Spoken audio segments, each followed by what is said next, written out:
here's a business reason to do the right thing. And you get the ownership and control of data along with it.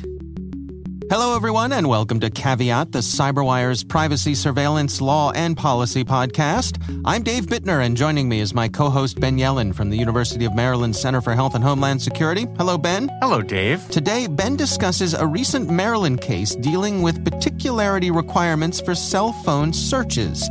I've got the story of the Federal Trade Commission suing an online data broker over surveillance concerns. And later in the show, my conversation with Chris McClellan from the Data Collaboration Alliance. We're discussing some hefty fines Twitter is faced with in the battle over data privacy. While this show covers legal topics and Ben is a lawyer, the views expressed do not constitute legal advice.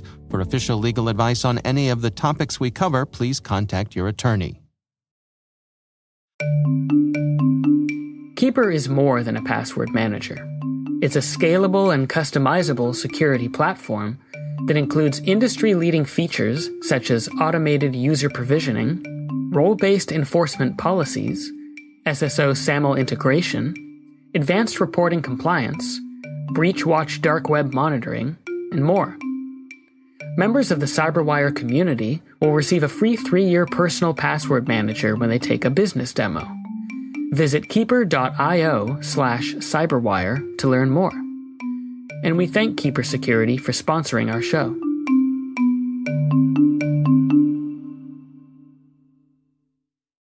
All right, Ben, before we jump into our stories, we have a little bit of follow-up here. A listener named Casey wrote in and said, great show, guys. Questions.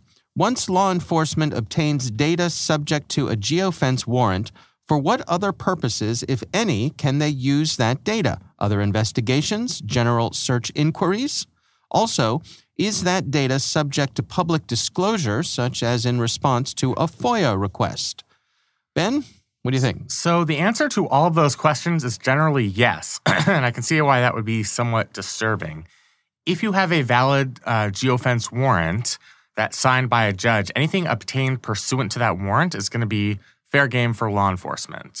You don't have to obtain a separate warrant to get information. So you have a geofence warrant, you discover something inherent in that search. Maybe XYZ's device was at a particular location at a particular time. At least as it pertains to that information, you don't have to get any sort of separate judicial authorization. Now, if you wanted to search their device, that's a separate question. And you'd need, as we're going to talk about in our next story, a search warrant. Okay. In terms of whether this is discoverable via FOIA, there are certain limitations. I'm not a FOIA expert by any stretch of the imagination. There are limitations on what qualifies under FOIA that can be released as public information. I think unless this jeopardizes an active criminal investigation or national security investigation, this is probably something that you could at least get information on the search itself via FOIA. Again, a lot of these geofence warrants are coming from state courts. Every state has their own version of FOIA. So I think we think of FOIA as a federal statute, but many of the cases that pertain to geofence warrants are from state courts. So I don't know every state's rule as it relates to the sensitivity of documents available under Freedom of Information requests. Come on, Ben. I know. I gotta do my some more half-assed internet research. Yeah. But yeah, I do think at least the general information about the search itself would be discoverable under FOIA unless it falls under some sort of public safety, national security exception. All right. Well, thank you, Casey, for writing in. We would love to hear from you. You can email us. It's caveat@thecyberwire.com. All right, Ben, let's jump into our stories here. Why don't you kick things off for us? So my story comes from a Twitter account that covers Maryland appellate court cases. Talk about a niche interest. But certainly for me, I'm an active follower. You're on the edge of your seat. Exactly. So I was very intrigued by a case that came out this past week called Richardson v. State of Maryland. So Mr. Richardson was caught in a fight, a brawl that broke out in the back of a school in rural Maryland. And this is a state of Maryland court case in Maryland State Court. So we got into a brawl. officers got involved, public school safety officers. He had a backpack, and he threw his backpack to the ground in the course of this fight. He tried to dive for the backpack. Law enforcement dove for the backpack as well. And Mr. Richardson, unfortunately for him, lost out to law enforcement. So they had the backpack, and he didn't. He decided to flee the scene, probably a wise decision. He left without his backpack, and he escaped from police for the time being. So law enforcement, incident to what would have been an arrest, so they didn't get the chance to arrest him, but they would have arrested him, searched his backpack and discovered that there were 3 cell phones in there along with a firearm. And they had reason to believe that Mr. Richardson had been involved in a previous armed robbery. So they went to the Maryland Circuit Court and applied for and obtained a warrant for literally everything on his cell phone. And I'll read the language of what was going to be seized here because it gets to the breadth of what law enforcement was looking for and what at least the lower court allowed them to look for. So the warrant authorized the officers to search for, quote, all information, text messages, emails, phone calls, incoming and outgoing, pictures, videos, cell site location, data and or applications, geotagging metadata, contacts, emails, voicemails, oral and or written communication, and any other data stored or maintained inside the phone. So that's pretty much everything. The whole enchilada. Yeah, pretty much everything besides your notes application. Okay. And I'm sure they could have gotten access to that too. Right. If they wanted to know your Panera orders, that would have been there for the taking. Right. There was also no temporal limitation on the search. So this was any of those types of communications that I just mentioned going back basically in perpetuity. Right. You could collect any of them. So the Maryland Court of Special Appeals, the intermediate court, upheld the constitutionality of the search, and Mr. Richardson appealed to the Court of Appeals, which is the highest court in Maryland, and they said that this type of search violates the Fourth Amendment and equivalent case law here in Maryland. The Fourth Amendment says that in order for there to be a constitutional search, in order for there to be a reasonable search, you have to allege some type of particular thing that you are going to search or seize. So the reason we have a Fourth Amendment is because, not to get too historical here, in the British colonies, they used to do these things called general warrants. Right. Where a king would send his minions to gather any contraband they could find in somebody's house. So like a fishing expedition. Exactly. Yeah. And that was very offensive to our founding fathers. In the colonies, those were referred to as writs of assistance, and they were very disfavored. It's one of the reasons why our founding fathers came up with the Fourth Amendment. So we have this, as a result, we have this particularity requirement. You have to describe either the things that are going to be seized or the person that's going to be searched. And this, according to the Maryland Court of Appeals, does not allege any sort of particularity. In fact, it is as far from particularity as you could possibly find. You, at least in Maryland, according to have a valid constitutional search of somebody's cell phone, while obtaining a warrant, you have to actually describe specific information that you're seeking. So Richardson's whereabouts on the night of X, or his text message communications with so-and-so about this particular event. Right. It can't just be everything on the device.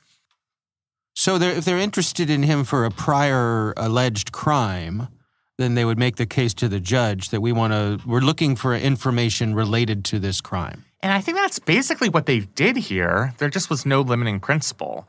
I'm not sure how they could have crafted an application, frankly, without being this vague. Because if you're looking for just information about a crime that happened in the past, on a cell phone, that could be anywhere. I mean, it could be in a TikTok or Snapchat. Yeah. We don't know how the kids communicate these days. So I really do think that this might make life a little more difficult for law enforcement because they might not know exactly where to look on a device for information about a specific crime. But at least in Maryland, that's what they're going to have to do. They're going to have to at least have some inkling of where that information might be, or just some type of limiting principle. So a limited duration or limited only to text messages or voicemails, et cetera. Let me ask you this. Sure. Does this principle extend to the real world? In other words, if I got a search warrant to search this person's home, would I have to say, we want to search the safe that's in the upstairs bedroom under the bed? Or can we just ransack the place? You can ransack the place, but you have to describe, in order to obtain a search warrant, what you're looking for. So we are looking for drugs. Isn't that what they did here on his phone, though? Yes, but there are some other limiting principles related to even a home search. You're just searching one home, and the duration just naturally is limited. So it's not like you're going to have officers going in and out for 24/7 or obtaining surveillance footage of everybody going in and out of the house and everything that happened in that house over an extended period of time. It's limited to one instant. Okay. So we don't really see this as much in the physical world, and it gets to the nature of cell phones. They quote the Riley case, Riley v. California, where Chief Justice Roberts says, once again, cell phones are special. Yeah. They contain multitudes of our personal relationships, our religious, political affiliations. They are more than just a device. I think that's the philosophy the court is taking here. The hilarious kicker to this story is it actually does not provide any relief for Mr. Richardson himself. And that's because of the good faith exception. So the good faith exception basically says if law enforcement are acting under a good faith interpretation of what they assumed the law was at the time that they conducted the search, then anything obtained from that search is admissible in court and can be used against a criminal defendant. So basically what happened here is they did find incriminating information on Richardson, even though as a principle, the court is saying you can't have a search this broad of a cell phone with no level of particularity. It's okay in this case because law enforcement was acting in good faith. We hadn't issued this decision yet, so they didn't know what the status of the law was in Maryland. So you can imagine this whole case is kind of It kind of loops back on itself, doesn't it? Yeah, and it's just poor Mr. Richardson. It's like this applies to everybody after you, but for your particular search, you're still screwed and you are going to prison. Right. But thanks. Yeah, exactly. I'm sure he's very pleased that his case will be foundational in Fourth Amendment jurisprudence in Maryland. Wow. But he himself is going to be locked up. Wow. But I do think it's just a really interesting case. I mean, cell phones are such an enigma in all types of Fourth Amendment constitutional cases because they're very hard to pin down. They're not just a thing. It's not just a piece of paper in your house. And it's almost more just part of your body. I mean, it's so foundational to who we are and how we operate in modern society. Right. And I think that's exactly what the court was getting at in this opinion. And for future cases in Maryland, you're not going to be able to just say, give me the phone and let me search everything and see if I can find some incriminating information. Even if I'm searching from text message archives from 2015, that's not going to fly in Maryland anymore. What about at the federal level? I mean, is this an area where we're still looking for some clarity, or does the Riley decision provide that? So the Riley decision simply says that the government has to obtain a warrant to search a cell phone. They can't simply seize a cell phone and search it incident to arrest without obtaining a separate warrant.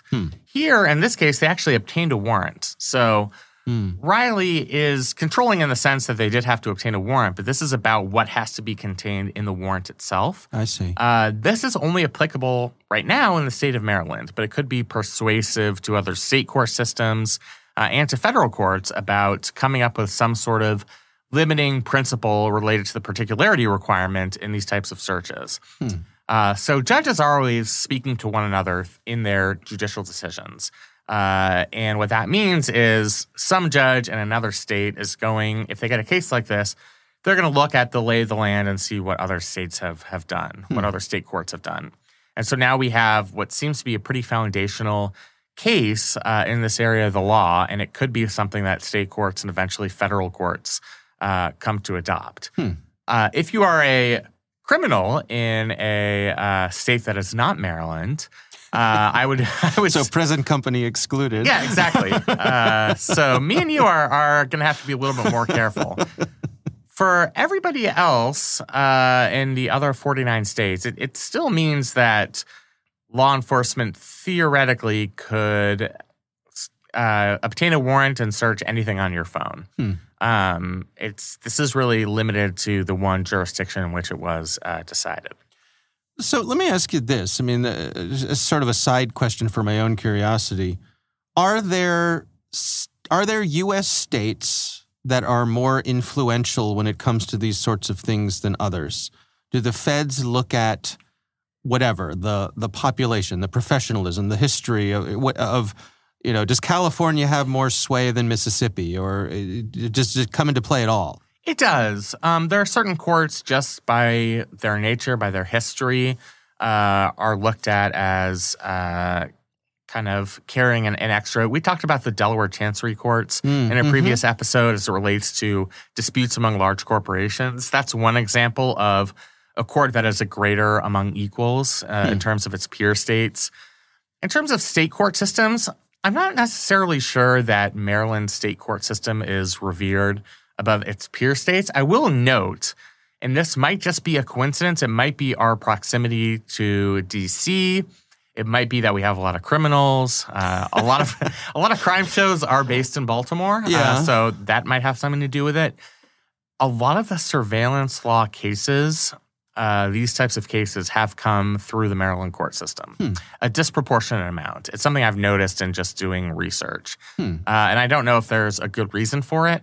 I don't want to disparage any of my Maryland colleagues. I'm sure they're great judges, great attorneys. They're writing great briefs and great opinions. But it could just be a coincidence that Maryland has kind of taken a lead in jurisprudence on surveillance issues. Yeah. Interesting. All right. Well, we will have a link to that in the show notes there. My story this week, interesting development. I'm linking to a story from the New York Times by Natasha Singer.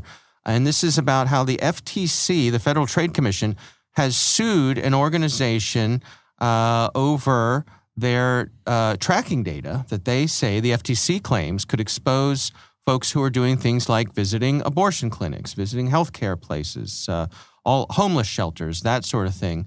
The F.T.C. has sued a company called Kochava, which is a data broker, and they're saying that the company's sale of geolocation information on tens of millions of smartphones could expose people's private visits to places like abortion clinics and domestic violence shelters. This covers something that we've talked about here plenty of times. I mean, we talk about how, if you're tracking someone's individual mobile device, the chances are if I know where you live and where you work, I can nail down what device is yours. Right, exactly. And once I've done that, that's the ball game. I can track, if I have access to that data, your location data, I can pretty much track wherever you go and know that it's you with a high degree of certainty. And so the F.T.C. is going after this company, claiming that they make it too easy for people to do exactly that. Can we unpack this here? I mean, start with some basics here. Why the F.T.C.? So the F.T.C. has jurisdiction over consumer protection issues, and this is related to consumer data privacy, and the enforcement arm is the F.T.C. Additionally, President Biden, I think sometime in July after the Dobbs decision, drafted an executive order calling for a federal crackdown on companies such as this one that have loose privacy protocols related to reproductive rights. So sensitive health data, anything that involves digital surveillance related to reproductive health care services. The executive order is intended to hold these companies accountable that aren't particularly strict with this information and aren't protecting consumer data. The F.T.C. has jurisdiction because this is a consumer protection issue. And so the F.T.C. filed suit against this company. How does that play out? What does that actually mean? What do they have the power to do? So the F.T.C. can do a number of things. They are empowered to issue civil sanctions. In some circumstances, they could issue criminal penalties. Usually, there is some sort of negotiation between the F.T.C. and the company for some sort of equitable solution where the company would pay a fine for having these types of deceptive consumer practices or practices that made the sensitive consumer data available.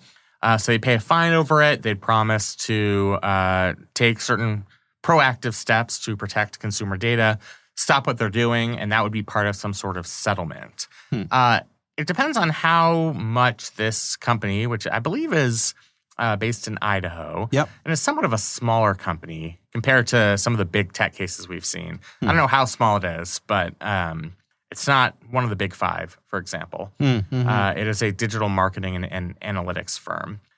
But it depends on how much really they want to contest this issue if and when it makes it into court. The F.T.C. has a lot of enforcement tools at its disposal. And by initiating this lawsuit, they're showing their seriousness and how much they want to protect this data. And we're not talking about an insignificant number of records here. I think according to the F.T.C. complaint, they obtained something like 61 million unique location or user location data tags, basically. So we're talking about a real hefty amount of potentially sensitive data. So I think it's the F.T.C. bringing this to court saying, if you don't ameliorate these practices of being a broker for the sensitive data, then we will bring the full force of the federal government to enforce our laws, to protect our consumers. Now, this article points out that that Kochava filed a preemptive lawsuit against the F.T.C. earlier this month. No, I sue you. You're not suing me. I'm suing you. Yeah. That's right. You can't fire me because I quit. I quit. Yeah. And so they're saying that they've done nothing wrong. That they've complied with all the laws. They say that the location data comes from third-party information brokers who say consumers consented to the data collection. Well, of course they did. I mean that's the EULA, right? That's somebody using a flashlight app and having their location tracked. Yeah, exactly. Yeah. Yeah, we see this frequently. There are suits and countersuits. Sometimes you sue somebody in anticipation that they're going to sue you. Not to get too much into civil procedure, which bores everybody except a very nerdy bunch of law professors. But those claims are consolidated into a single case. So if it's the same parties and the claim relates to the same set of facts or incidents, it'll be one case. But there could potentially be a counterclaim against the F.T.C. From this company involved in the case. So at least theoretically, the company could get some type of relief from the F.T.C. for, I don't know, harassing them or subjecting them to unjust civil or criminal penalties, something like that. But I think more likely it's the F.T.C. that would win some type of injunction to force this company to improve its practices or to levy some type of fine on them to make them comply. So how does this play out on the larger stage of privacy protection here? Suppose the F.T.C. is successful. Is that just something that informs the legislation that could come along, or is it something that Supreme Court justices would consider in their own, thinking about these sorts of things? Where does it fit in? Good question. I don't think it necessarily would change something like the Supreme Court. It's just it is a little bit of a niche consumer protection issue that doesn't really get into constitutional claims. There are going to be constitutional claims on this subject where somebody's prosecuted for getting an abortion and whatever digital surveillance was used, data brokerage, whatever, to gain evidence for that prosecution, there might be a Fourth Amendment claim. I see. That's not what's going on here. This could inform Congress if Congress believes that the F.T.C. is setting some type of new standard here. Congress, in its infinite wisdom, might decide to codify that into law so that a future F.T.C.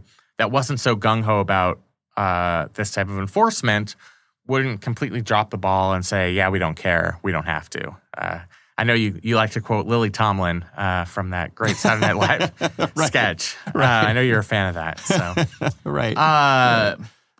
So I think Congress could use this as a jumping off point for their own data privacy legislation. Now, The timing is a little tough here because these proceedings between the FTC and this company could last a long time. Mm-hmm. You and I have talked about this with a number of our guests. I mean, there's a real effort by the end of this calendar year to get some type of federal data privacy law enacted. So I'm not sure if this decision will play out in that legislation, assuming that something gets passed this year. But yeah, I mean, this is something if I cared about, particularly about digital privacy related to reproductive rights, and I saw that the FTC was initiating this enforcement, if I cared about this issue, I would try to codify whatever the FTC says is the violation into a statute so that a future FTC run by commissioners of one's political enemies doesn't immediately reverse and say, actually, this type of data collection is acceptable. I see. Wow. All right. Well, we will have a link to that story in the show notes as well. Of course, we would love to hear from you. If you have something you'd like us to discuss on the show, please do email us. It's caveat@thecyberwire.com.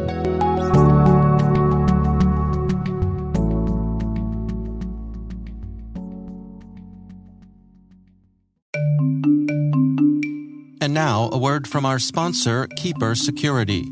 Keeper is the top-rated cybersecurity platform for protecting organizations of all sizes from the most common password-related data breaches and cyber attacks. Did you know that 81% of data breaches are caused by weak password security? Keeper is more than a password manager. It's a scalable and customizable security platform that includes industry-leading features such as automated user provisioning, role-based enforcement policies, SSO SAML integration, advanced reporting compliance, breach-watch dark web monitoring, and more. Members of the CyberWire community will receive a free 3-year personal password manager when they take a business demo. Visit keepersecurity.com/cyberwire to learn more. And we thank Keeper for sponsoring our show.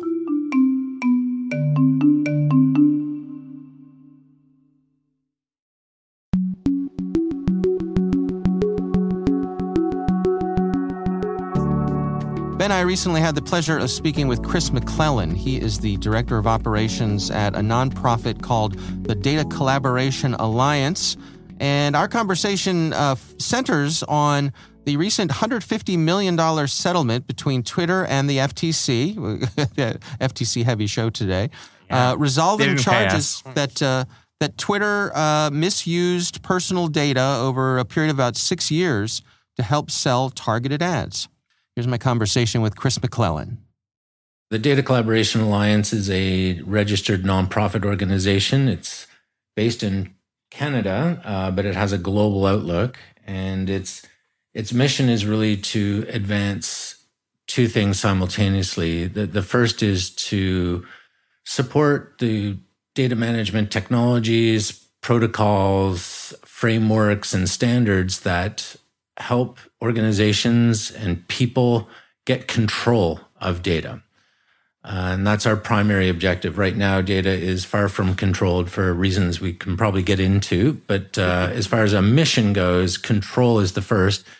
But control is not the end game of our mission. The control is just the starting point. What control leads to is, in our worldview, collaboration. Once people have agency and ownership over their information, and organizations have agency and ownership of their information, it will lead to more and better and more frequent collaboration on data that is largely uncopied. In principle, the way we approach data management and what needs to be done in that realm is similar to how societies already do things to protect things like money and intellectual property, in that we make it difficult to copy those things in order to preserve their value. So again, our worldview is that if we all agree that data has value, both personal and organizational data, then maybe we ought to stop copying it. And so that leads to, like I said, our support and our advocacy for new standards, protocols, and technologies that either very much reduce or minimize the use of data or even eliminate copies altogether. You know, I think it's fair to say that a lot of people have a certain sense of resignation when it comes to how their data is being distributed and shared. And, the various EULAs that we have to click through to get to the services that we want. What sort of things are you advocating here to help us get better control of this? Yeah, well, you're absolutely right in saying that the situation is deeply asymmetrical right now. As an end user of an application, you log in, and once you do that, you'll be asked for a consent to sign a consent form or a privacy policy, and then off you go. But once you do that, the organization or the developer or whoever owns the app is really in the driver's seat with regard to the data you either contribute or passively contribute through your activities, such as clicking on buttons and on images and videos and stuff like that. At that point, you have very little control over your information, and the owner of the app has all the control, including the ability oftentimes to sell it on to third parties or to data aggregators. And so that's just on even, I think on surface, that seems like a very unfair equation. And I often describe that as a form of data cooperation, but not collaboration. Cooperation means you are working together, but for different goals. Collaboration means you're working together on the same goal. So when we think about something like Facebook or Twitter, yes, we're cooperating on data. I'm giving them my profile information and my clicks and my likes and my content that I post. But their objective as a business is very different. It's to sell advertising. And so, sure, from a data point of view, we're cooperating, but we're not collaborating. So imagine if that situation was turned on its head, where I had full control of the information I contributed to the app, and I was granting the app provider, the Twitter, the Facebook, for example, access to it.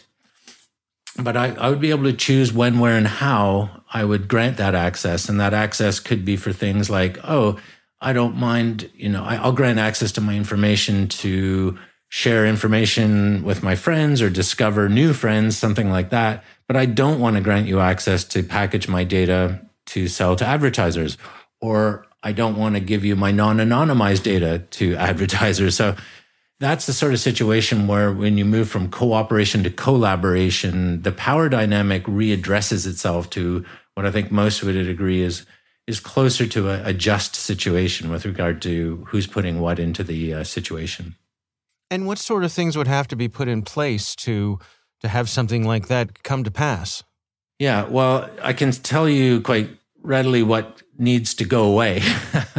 And what needs to go away, what's the enemy? So what we're talking about here, really, like I said at the outset, the mission of the Alliance, the first is control, and that is a precondition of meaningful collaboration. You can't collaborate on fragmented things, right? So what fragments data? Well, there's two things that fragment data, and this is within every application in the world. The first is data silos, like there's an app for everything and a database for every app. And so that creates a situation where, a big bank or something might have thousands of individual databases containing information. So data, firstly, is fragmented. And it's fragmented because every time we want to build a new application, we create it contains its own data. And that's sometimes referred to as a data silo. And so that's the first problem. The second problem is apps depend on data from other apps. And so what happens is the data from any given app is copied often thousands of times a day, routinely, and very much under the radar of most human eyes and that sort of thing, because it's done through a process known as data integration. So data integration is really a way of making copies of data between those silos in order to, achieve outcomes. Like I said, like the truth is that new apps require data from old apps to function. Other times you want to make copies to aggregate data for purposes of like analytics and stuff like that. So the two problems here with regard to control are silos and copies. And silos and copies are kind of how you would define IT landscapes today. And I think it's important to point out this isn't necessarily done because of evil. This is just how technology has evolved. Oracle deployed made available the first relational database around 1979. A few years later, we started to build applications in this way. And there's no question that we all love apps. Apps solve life's little problems. They solve business challenges. So apps aren't going away, but how we build apps needs to fundamentally change if we're to introduce that control we're talking about.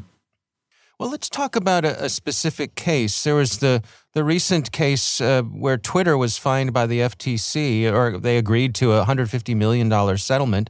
They were misusing some personal data from users. What was going on here? Well, there's a couple of things to unpack here. I guess one is just the very simple answer is that users of Twitter were misled in terms of the terms and conditions and policies that stated how their data, their phone numbers and email addresses were going to be used on surface, or at least as far as anyone was concerned or able to determine, it was for operational reasons. But in fact, it was actually also that data was also going to be used to supply advertisers with their information so they could be targeted with ads on the platform and possibly elsewhere.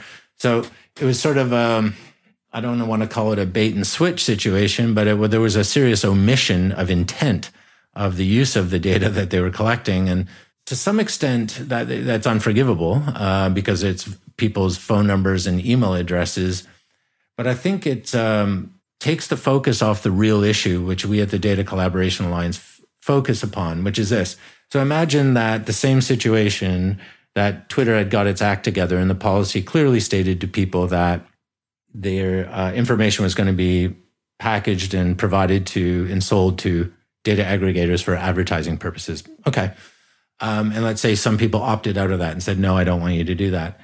Even in that situation, the people that opted out of that, we come back to control. So does that mean that the people who opted out of that, their data would never surface to places they don't want it to? And the answer to that is really no, because just the way complex technology ecosystems in companies as big as Twitter work, as I mentioned earlier, the fact is that data is all copied routinely between databases within Twitter, but also they're part of a bigger data ecosystem of advertisers and partners and suppliers.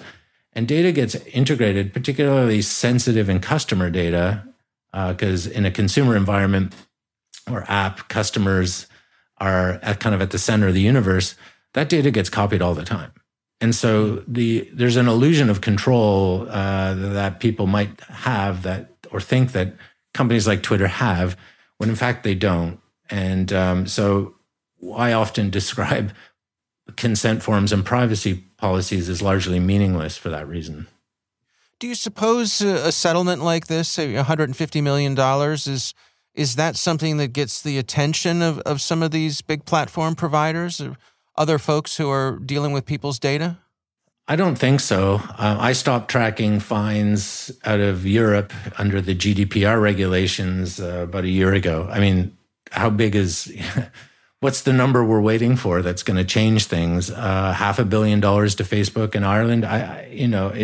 It hasn't changed anything. And frankly, these companies can afford to pay these fines and absorb them as a cost of doing business. I think the real issue with fines isn't that they're pretty ineffective against the biggest, organizations in the world who can afford to pay them, but more so that they send a very problematic signal to the innovators of the world, the startups, the companies that are trying to solve problems in healthcare and in civil society and you name it, sustainability. Do we really want an innovation economy that's based on a playing field of fear of fines and breaches rather than one of supportive and that is really encouraging creative problem solving? And so I don't think fines are the answer. I think what the answer is encouraging the use of new standards, protocols, and technologies that help address the root causes of data insecurity in the first place, which is, again, at the Alliance, we've identified as silos and copies. And I'm sure we'll be able to talk a little bit about some of the technologies and frameworks that are addressing that. But in my opinion, fines won't change the biggest of companies. And I stopped paying attention to them some time ago. So do we suppose that a regulatory regime is in order here? I mean, are we looking for example, something in the U.S. at the federal level, a GDPR for us? Yeah, well, I think absolutely that some of the ongoing work at the federal level for a national privacy law seems to have momentum again, but we have been here before. So it's a little bit wait and see. There does seem to be a bit more wind in the sails this time. Obviously, a lot of states in the U.S. aren't waiting for that and haven't, such as California, but increasingly others. Utah was recent, Virginia, Maine, so these aren't, I wouldn't call them all GDPR equivalent. I would call California's pretty darn close. But the states are starting to take their own initiative on these things. And so is regulation the answer? It's part of it. But I guess from my side, I'm more excited about the potential for new technologies, new frameworks, new protocols to create a win-win situation. So I'll give you an example. One of the frameworks that we support is called zero copy integration. And that word zero copy kind of says what it, gives you a hint at what it's all about, which is the ability to build new applications from a platform instead of a database that can support hundreds of applications from the same data and not make copies of it or fragment it. What that means is the controls you set on who can see the data and do what with it are very easy to enforce universally. You're not having to change those controls app by app by app by app. And that gives you a sort of an idea of what the future holds for data ownership. It's building apps differently. And zero copy integration, which is now in a 60-day public consultation period in Canada, meaning that in about 60 days, it's poised to become a national standard. What it does is provide these sort of 6 rules in a framework that developers can observe to not only stop making copies of data and stop fragmenting it in silos, but to give all data stakeholders, end users, partners, you name it, real agency and control of the information by not making copies of it. And the carrot here is that it's a way faster and more efficient way to build new technologies than the old fragmented, siloed way. So it's just better for business. And that's the sort of standard that should get people excited, because it's not all stick. It's not a fine. It's like, here's a business reason to do the right thing. And you get the ownership and control of data along with it. It kind of reminds me of this, ongoing fantasy that I've had when it comes to my medical data, which is, wouldn't it be great if I could fill it out once and every time I go to a different doctor or a different specialist, just, point to that database. Here's me. Here's my medical history. And I can authorize you to take what you need and maybe restrict you if I'm going to the urologist, that's a different thing than going to the allergist. Or, is that along the lines of what we're talking about here? Definitely. Now, there's different scenarios on how that can play out, but ownership, so I always say to people, it's about control. And so long as you have control of something, do you care if you own it? I mean, do you care if your personal information is kept in a hospital or on your smartphone? So long as you have control of it. And so I think what we'll see in the future is what will play out as people, are encouraged through regulations and laws, but also through just some efficiency outcomes to adopt frameworks like zero copy integration, that you'll see startups form, and companies form and data be managed in different ways. So one could be a data wallet that, what you're describing could reside on your phone. And that's got all your core medical information. And you could grant access to that to a medical service provider or medical insurer. That's one way it could work. Another way is that, that medical insurer adopts the framework I was describing, zero copy integration, to build apps where control is possible. Data is not copied. Data is not fragmented. So therefore, when they could pass those controls on to you. And and so your data is physically in their environment, but you're in control of it. And that's, so long as you have control. I think someone mentioned to me the other day, if you gave your child your car, or loaned the car and a fender bender occurred, do you care that you own the car or lost control of it at that point? You'd rather have control than ownership. So this is really about control. Where the data actually physically resides, I think, can be misleading.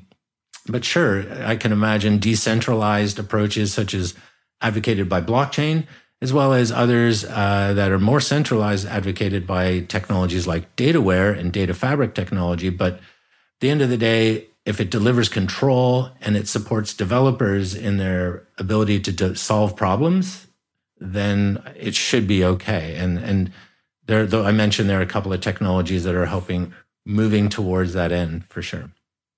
Is there a particular timeline that you and your colleagues there at the Data Collaboration Alliance feel like we should be on here?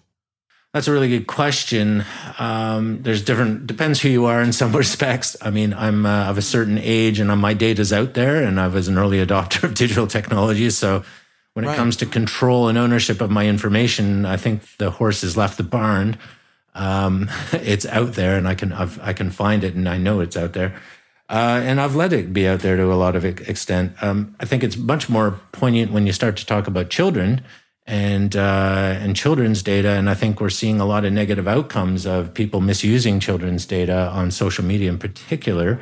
So the urgency, I think, is around as apps become embedded in the lives of our children, sometimes as young as 3 or 4 years old. I think the urgency has been with us for some years now that we need to figure this stuff out. Otherwise, we're really enabling a whole generation to be targeted with weaponized information for the rest of for their entire lives. And I don't think that's a situation any of us want to see or support. So it's an interconnected world. So it doesn't take everyone to jump. It just takes important commercial entities like the European Union, United States, or even just California, which let's remind everyone has an economy, I think the 10th biggest in the world or something. In an interconnected world where data knows no boundaries, it just takes a few of these jurisdictions to put in truly meaningful data protection legislation to change a lot of the world, because people aren't going to want to not do business in California or Europe. So that's all very interesting and happening. But the timeline to me is yesterday, I suppose.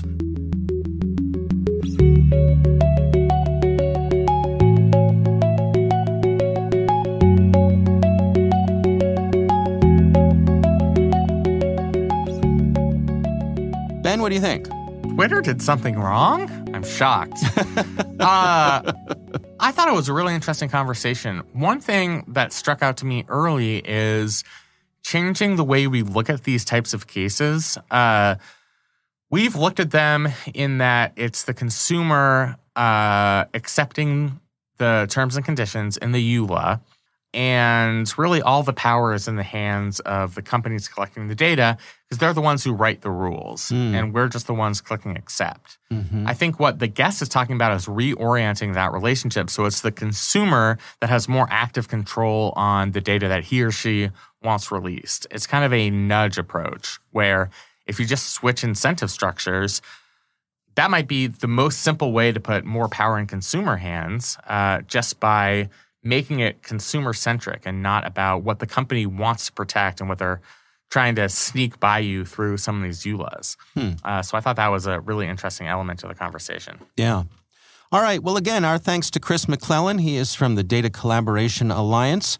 We do appreciate him taking the time.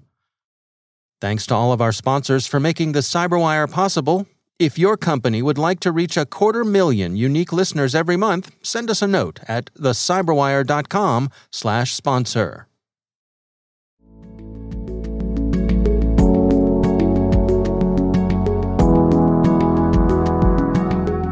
That is our show. We want to thank all of you for listening. The Caveat podcast is proudly produced in Maryland at the startup studios of Data Tribe, where they're co-building the next generation of cybersecurity teams and technologies. Our senior producer is Jennifer Iben. Our executive editor is Peter Kilpie. I'm Dave Bittner. And I'm Ben Yellen. Thanks for listening.